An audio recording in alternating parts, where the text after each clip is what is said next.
안녕하십니까. 칸중국 코리아 이신규입니다. 미국 국립기록원과 기록관리국이 김정은 북한 지도자가 트럼프에게 보낸 러브레터를 포함한 백악관 문서를 도널드 트럼프 전 대통령 사저에서 회수했다고 워싱턴 포스트가 7일 보도했습니다. 보도에 따르면 미 국립기록원은 1월 중순 플로리다에 있는 트럼프 대통령의 마라라고 저택에서 트럼프 측 대표들과 협의를 거쳐 15상자를 회수했습니다. 트럼프 측은 워싱턴 포스트에 서류를 가져간 것은 어떤 나쁜 의도도 없었다고 말했습니다. 15상자 가운데는 각국 지도자들로부터 받은 기록물과 선물, 편지가 있다고 했습니다. 물품에는 김정은과의 오고 간 교신, 버락 오바마 전 대통령이 후임자에게 보낸 편지도 포함된 것으로 알려졌습니다. 트럼프와 김정은은 2018년 북미 정상회담을 시작했는데 김정은은 회담을 전후에 27통의 우호 의사를 담은 서신을 보냈고 트럼프는 한때 이들을 러브레터라고 표현했습니다. 트럼프와 김정은의 교신은 대중의 광범위한 억측을 받고 있습니다. 2018년 9월 웨스트 버지니아주의 한 집회에서 트럼프는 우리는 사랑에 빠졌다. 그가 나에게 아름다운 편지를 썼다라고 농담처럼 말했습니다. 김정은은 또 2018년 6월 싱가포르 정상회의 관련 서한에서 나는 지금도 세계가 지켜보는 가운데 아름답고 거룩한 곳에서 기아의 손을 꼭 잡았던 역사의 순간을 잊을 수 없다라고 썼습니다. 김정은은 2019년 2월 베트남 정상회의 직후 또 다른 편지에 우리가 103일 전 하노이에서 나눈 모든 순간은 영광의 순간이자 소중한 추억이라고 적었습니다. 몇 달 뒤 트럼프는 남한을 방문해 6월 30일 오후 3시 반 한반도 판문점 공동경비구역 내 군사분계선에서 김정은과 악수했습니다. 또한 트럼프는 역사상 처음으로 북한 땅을 밟은 현직 미국 대통령이 되었습니다. 다음 뉴스입니다. 베이징 동계올림픽 논란이 계속되자 대한체육회는 8일 불공정한 판정을 받은 한국 선수를 위해 항소하겠다고 밝혔습니다.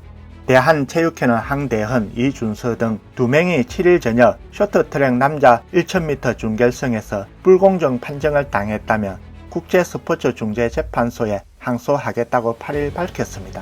대한체육회는 성명에서 국제스포츠계와 심판의 관계에 대해 편견이 있고 불투명하다라며 올림픽 준비를 위한 선수들의 피와 땀을 흘리고 눈물을 흘리는 정신적 고통을 언급했습니다. 8일 기자회견에서 윤홍근 대한빙상연맹 회장 겸 선수단장은 전날 경기를 지켜본 전 세계 80억 명의 심판이었다고 밝혔습니다. 선수단은 당시에도 경기장에서 심판에게 강력히 항의하며 국제빙상경기연맹과 국제올림픽위원회에 서면으로 항소했습니다. 그러나 국제빙상경기연맹은 한국의 청구를 기각했습니다. 국제빙상경기연맹은 성명에서 한국이 황대헌에 대한 징계에만 항의했다고 밝혔습니다. 심판은 그의 결정을 재확인했고 ISU는 적용된 규칙에 따라 항의를 불허한다고 밝혔습니다. 또 다른 경기에서도 한국 선수들은 베이징 동계올림픽 심판의 공정성에 의문을 제기했습니다. 중국이 혼돈 속에 혼성 단체 계주 경기에서 금메달을 딴 뒤 한국 쇼트트랙의 간판 박윤기는 심판들이 편파적이었다고 말했습니다. 중국은 5일 쇼트트랙 혼성 단체 계주에서 헝가리, 미국에게 준결승에서 패해 3위에 그쳐 메달 획득에 실패했습니다. 그러나 중국은 항소했고 심판이 미국과 러시아의 실격 판정을 내리자 중국은 조 2위로 결승에 올라 이탈리아를 0.016초 차이로 꺾고 금메달을 목에 걸었습니다. 박윤기는 중국이 미국, 러시아와 함께 실격 처리될 것으로 예상했습니다.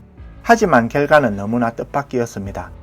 뉴욕타임스는 최근 올림픽 판결 중 일부가 개최국에 유리하게 적용하는 것 같아 특히 주목받고 있다고 보도했습니다. 다음 뉴스입니다.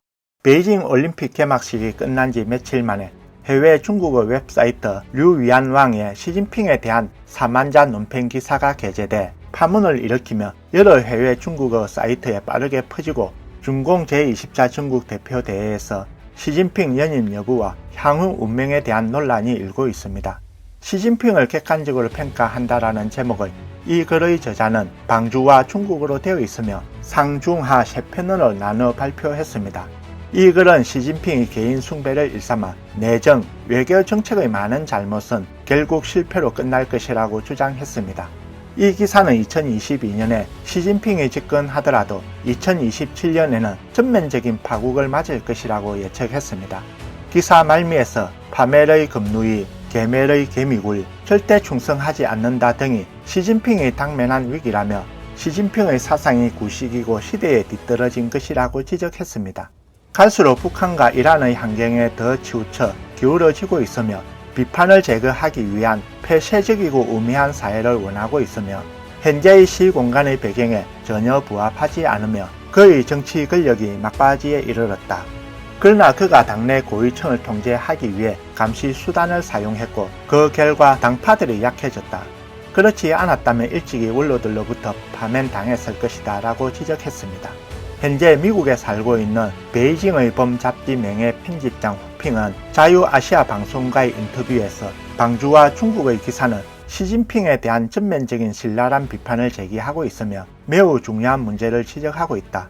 오늘날 중공 체제인 당 내에서 시진핑에 대해 불만을 품은 사람들이 많다라고 말했습니다.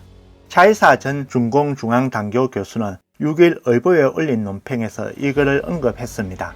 차이사는 중국 내부의 치열한 경쟁이 은밀하게 목소리를 내고 여론을 경쟁의 주요한 방식으로 삼고 있으며 방주와 중국의 기사는 분명히 시진핑을 무너뜨리려 하는 바람잡는 문장이라고 주장했습니다.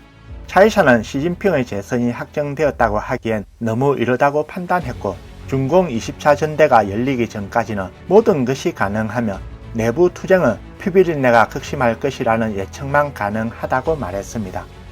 오늘 뉴스는 여기까지입니다. 구독과 좋아요는 격려입니다. 공유는 나눔의 시작입니다. 시청해 주셔서 감사합니다.